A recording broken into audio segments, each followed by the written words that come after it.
Good morning, I hope everyone's well today. Thank you for watching, as always, it is appreciated. I don't know about you, but I feel like I'm a bit of a minority. I think I'm a bit of a aberration. I look at my own family, my parents, my brothers and sister, and my wider community. Most people that I speak to either hate the monarchy or they are indifferent towards the monarchy. They don't care either way. When we had the late Elizabeth II on the throne, I don't know. I always liked the monarchy, and it wasn't the fact that. Well, it was actually. I think it's a deeply English thing or a deeply British thing that we still have a monarchy. They have the palaces, and they're above the government, and they're just sort of there. And I always like that. And I don't know why. I can't put my finger on it. Now you let me know in the comments if you're the same. When we had the late Queen on the throne, Queen Elizabeth II, it was kind of nice. It's like a throwback, and it was kind of nice that it was there. Now the problem that the monarch and the monarchy currently faces is in my view, under the reign of King Charles. It's been politicised. Now, I've previously stated, and I will maintain this, the king, his legal powers and royal authority over government is intact. If you speak to certain solicitors and lawyers, they will say this sovereignty is the crown and parliament. Whether or not the king actually exercises even a fraction of his legal authority is another matter, but that's the reality of the situation. Like it, lump it, that's what it is. It is what it is. I'm not arguing that point either way, that's just the practical and legal fact. The politicisation of the monarchy under Charles is deeply troubling, and I think it's been done on purpose. And again, I've made this accusation before now, by the private secretary to the Prime Minister and the private secretary to the monarch. Usually, in all messages that the king puts out, they go through both private secretaries, the private secretary to the king and the private secretary to the Prime Minister, to confirm the specific wording of speeches, such as when the renter mobs and the stand-up to racism crowds, which are funded by the trade unions, as I previously mentioned on my channel, when they came out against the civil unrest after the Southport atrocities last year, Charles made a mistake in my view. He aligned with the liberal elite and he aligned with Keir Starmer. This was a political miscalculation. Now, the monarch is meant to be above the political fray, so when these speeches are being greenlit by Downing Street and the private secretaries to the king, they're changing the fundamental nature of how monarchy, at least under the late Queen Elizabeth II, worked. Now, the fundamental character of each reign is different. George VI was different to Elizabeth II, Elizabeth I was different to Queen Victoria, George IV was different to George V. They are all completely different. However, since the turn of the 20th century, broadly speaking, the monarch has been apolitical, broadly speaking, above party politics. Even though they can intervene, usually for political and practical reasons, they chose not to and basically let the politicians run the shop. That's not the way that it's working currently. The King and the Prime Minister are in lockstep. And it's troubling because we know Charles's private views because of his outspoken interventions when he was the Prince of Wales.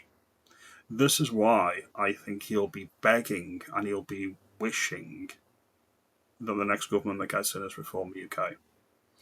The centre of politics in the United Kingdom and broadly across the continent of Europe and the Western world has collapsed.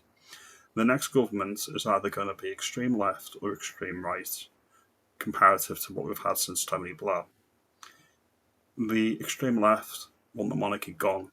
We've got Zara Sultana from the Fruit and Nut Party going out and saying that she wants to abolish the monarchy.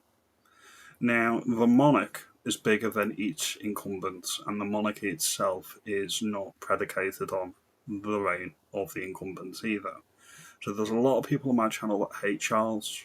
I'm not a big fan of Charles. However, the institution of the monarchy, as I say, is broadly bigger than one individual. The insults that the king has made to many of his most patriotic supporters when he sided with the liberal elites in the wake of the Southport atrocity is the major miscalculation. They are the people that would abolish the monarchy if given half a chance, because it gives them more power. This is why he will be begging for Reform UK to take over in the next few years. Like him or loathe him, Nigel Farage is a monarchist and he is a patriot. You let me know if you think Reform UK would safeguard the monarchy and make sure that it becomes apolitical once again. The monarch should be above party politics. Their role is a political role and is an important role. It's a check and a balance in the system, but that check and balance is not currently being used the way it should be used. It's being exploited for personal political points for the Prime Minister. It's like when he puts out these press releases to say that the Public Affairs Accounts Committee are going to be looking into the financing of royal residences and whatnot. Completely backwards. It's literally an attack on property rights. And they're doing it to just deflect attention from the failing governments. Now, if the polls are to be believed, Reform UK will be the next government, and they should do a better job at safeguarding the monarchy. You let me know. Do you think the monarchy should be abolished? Do you think I'm calling it right that the politicisation of the monarchy is an unwelcome distraction? And do you think Charles himself has backed the wrong course? Regardless of his personal political views, we all know he's a bit of a weft shill. We know this. His role as monarch, as head of the Church of England, and as defender of the faith, and ruler of this country, he should be put in his position as monarch above his personal opinions. That's what the monarch is there to do. Now, all that being said, you do need to have a bit of sympathy for the man because he is battling cancer, and that cannot be easy. So you let me know, do you think I'm being too harsh on Charles? Do you think Reform UK are going to save the monarchy? And do you think the politicisation of the monarchy under Charles is a major, major miscalculation? All comments are valid, all opinions are valid, and I appreciate your time. And just for the record, when the Queen passed, I did do the queue, and I did go down and I did queue for about 36 hours to see the late Majesty lying in state. Did you make the pilgrimage down to London? It's a great equaliser. Not many people that weren't white were there. Make of that what you will. Most of the people I spoke to were working class. Many, many people paid their respects to the late Queen. Do you think the current king will inspire such loyalty? Have a good day and thank you for watching.